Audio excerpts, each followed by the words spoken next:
I'll make one final point on this issue, and I'm not here to talk about our political opponents, but politics is often about what you stand for, and it's always about who you stand with.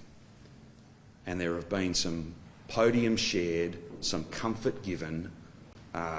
This is a preference hunt for some, and I don't think that ordinary, hard-working, mainstream Victorians, those who are not ugly extremists, will easily or readily forget who's been out on the front steps currying favour with extremists. Imagine if the Premier of this state had to manage a pandemic like we've had to manage these last 2 years, if you were beholden to extremists, if you somehow owed extremists a debt of gratitude.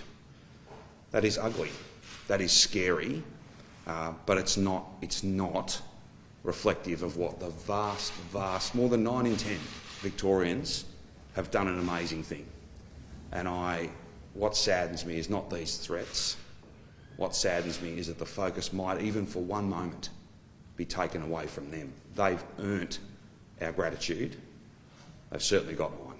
Speaking of mainstream Victorians who aren't extremists, we've had the Ombudsman and the Law Institute and Victorian Bar, among others, come out in the last 24 hours and say that they still have concerns about this legislation. One of their primary concerns is that it allows the indefinite detention without charge of people. Are you comfortable with allowing that? Yeah, look, I wouldn't want any of us to conflate legitimate concerns or criticisms or views. That's a perfectly natural and important part of our parliamentary process. I also, just as I've made that acknowledgement, I'd also ask people to acknowledge that some of the nonsense that's being peddled about no consultation is simply wrong. That is simply wrong. Now, we don't have the luxury, frankly, in a dynamic environment, in an environment where this pandemic is not over, none of us have the luxury to consult and consult and consult in order to achieve universal support. If you did that, well, we'd be here for a very long time. And the current arrangements, through no one's fault, it's just the nature of the challenge we face, the current arrangements need to be refreshed and renewed quite soon. So at some point you have to say, right, we've listened to a broad range of views. We have a set of arrangements that are a definite. Even the greatest critic of this bill, I think, would accept that it's a better set of arrangements than the current Public Health and Wellbeing Act. Does every single stakeholder and group support every single word in the bill? Well, no, and that's never the case. There's always a disagreement or different views. That's perfectly fine. That's what the Parliament's there for. That's why we have elections every 4 years, and that's why people are elected to make these very difficult decisions. And the upper house is doing that important work. And no doubt they're in for some long hours this week, and I'm grateful to them. To the substance of my question, though, are you comfortable with a law that allows you to detain people without charge indefinitely, without them having the right of appeal to a court? Well, yeah, and that's not something that... The thing is this, though. Let's be very clear. There's a context. There's an absolute context in relation to these matters. I think that there are safeguards, there are checks and balances that are far in excess of what exists at the moment. And I would again just point and reflect on the fact that some of the very safeguards that people are very concerned about, they don't exist in the current bill. They don't, in the current Act rather, they don't exist. And yet, have those powers been used? Have those powers been used in an arbitrary way?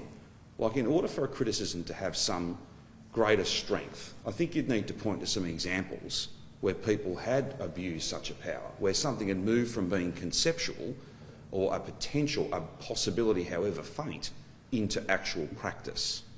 And I'm pleased to say that people cannot point to that kind of arbitrary conduct. This is a public health and wellbeing amendment. It's about pandemic management. It's about safety. It's about saving lives. And everything in the bill should be read down in that context. That's exactly the way these things work. As yesterday, the 20th report to the Parliament was tabled, and you know, if you stack them all up, they're probably as tall as I am. This is a framework that is absolutely about scrutiny and oversight, but at the same time, a pandemic means that you don't necessarily have the luxury of waiting a week or a month or 6 months to get everybody's agreement on every single issue. That's why I've said to you, with the greatest of respect, I'm sure you would acknowledge that I've said to you on more than one occasion, and I've meant it every time, that this is not about popularity. It's a pandemic, and it has to be managed. And that means making some very difficult and sometimes unpopular choices. The good news, though, well, it's more than good news. It's absolutely fantastic news, is that we're going to pass through the 90% double dose number very, very soon. There'll be very few rules, if any, compared to where we were, and that's all down to the amazing job that Victorians have done. Let's focus on that. That's what's most important.